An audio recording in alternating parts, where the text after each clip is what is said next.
Jaunajiem politiķiem es ieteiktu sekojoši. Ja tev piedāvā kukuli, saka, ka tev nedaudz ir jāpadomā.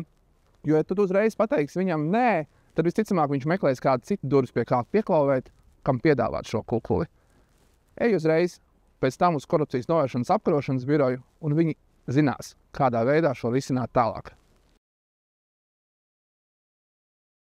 Visrausmānākais ir tas brīdis, kad ir noslēgusies izmeklēšana, un līdz tiesai ir jāpagaida pāris mēneši. Jo tas ir tas laiks, kad sabiedrība mēdī uzzina, ka Kasovičam ir piedāvāts kukulis. Tad jautājums sāk uzdot visi. Ģimene, protams, draugi, žurnālisti, sabiedrība, bet tu nedrīkst neko teikt, jo prokuratūra teikusi, Mārtiņ nekomentē šo lietu, lai tiesā tas viss nāk gaismā un devējs tiek taisnīgi sodīts.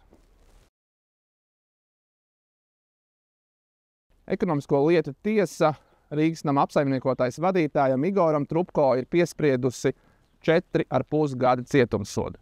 Viņš šo lēmumu pārsūdzējis. Man kopš tās dienas ritms ir kļuvis nedaudz mierīgāks, jo es ļoti labi zinu, ka man vairs šādus piedāvājumus neizteiks un pie durvīm vairs neviens neklauvēs. Jo visi zina, ka viņiem tas slikti beigsies.